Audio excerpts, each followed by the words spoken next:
day, everyone. We are from Group A, Media Ethics and Law, and we are Group number 16. Before getting into the video, I would like to introduce our group members first. My name is Avinesh Anlakisiba with a metric number of 301927, and I'm the moderator for this video. And my team members are Panel A, Izazul Izwan bin Burhan with a metric number of 299267. And our panel B is Darwin Raj Analaki Rajendran with a metric number of 297553. And our last panel is Panel C, Ahmad Daniel with a metric number of 301998. And those are the team members. Let's get into the video. Good day, everyone. We are gathered here as the editorial board of Malaysian online news portal to address a high-stakes or hypothetical case. Our team has received leaked documents indicating possible corruption by a senior government official. In Malaysia, reporting on such taboo issues is a kind of tightrope walk matter. So most of the media organizations are politically connected, which raises the question of balancing between the freedom of speech and the legal safety, highly debatable.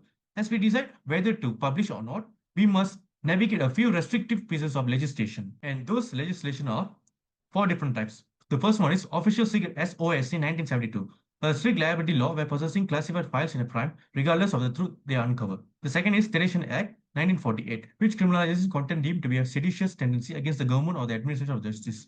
The third is Printing, Presses and Publication Act PPPA 1984, which gives the Home Ministry the absolute discretion to revoke our license, efficiently killing our organization. And the last one is the Defamation Act 1957, exposing us to the civil lawsuits that could bankrupt us.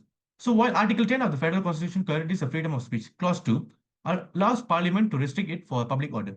So today our panelists will discuss should we follow the ethics or should law take priority. So Zul, our panel A, you advocate for the full publication. So how do we justify your answer under this such heavy loss? Thanks to the moderator for giving me the chance to talk in this forum.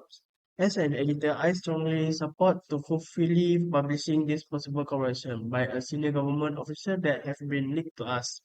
There is a reason for my choice because this decision isn't just about a major story, it's about fulfilling our responsibility as the fourth estate, ensuring checks and balance in Malaysian democracy. Yes, law like the Official Secret Act and Sedition Act set legal boundaries, but our ethics as journalists call us to a higher standard. The social responsibility theory reminds us that our main duty is to inform the public with the truth. If we shy away or only tell part of the story, we fail to hold the government accountable and help create a climate of silence that undermines freedom of expression under Article 10 of the Federal Constitution. Corruption grows in the dark.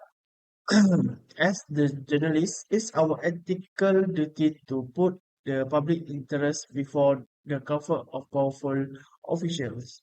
Publishing the full report is essential for maintaining our credibility and fulfilling our constitutional role, even in the face of challenging legal landscape. I think that's all for me. Thank you.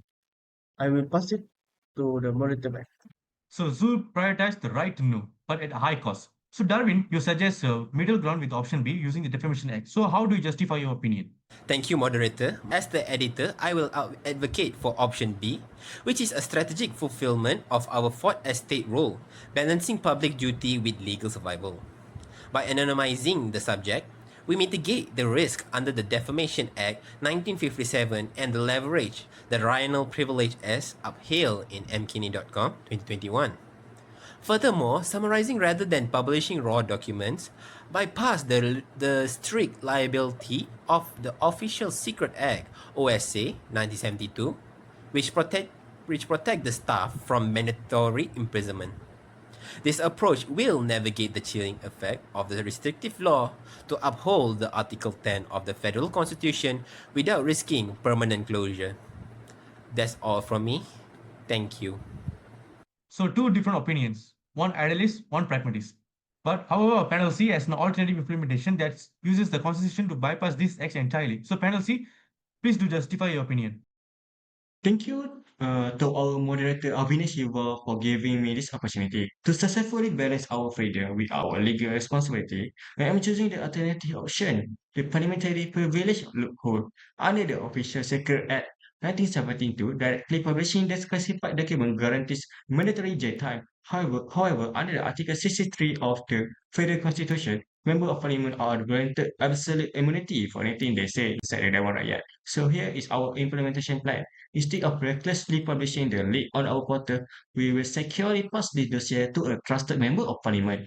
We will coordinate with them to read this corruption allegation out loud during a live parliamentary session.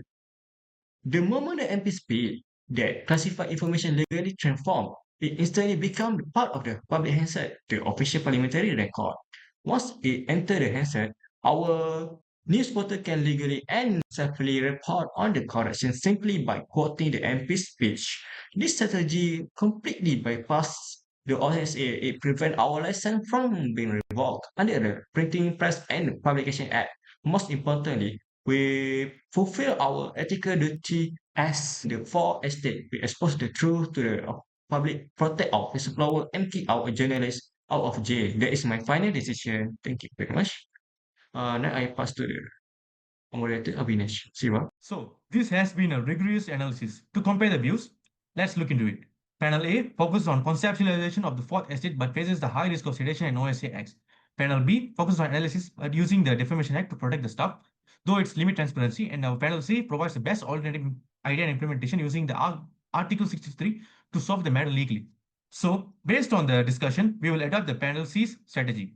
We will not be silenced, no, we will not be reckless. By using the parliamentary loophole, we uphold the social responsibility theory and expose corruption while staying strictly within the boundaries of the Printing Presses and Publication Act and also the OSA. So in the Malaysian context, journalism, ethics and the law are in the constant tension. But a clever editor uses the constitution to ensure that the truth and the news portal both survive. Thank you.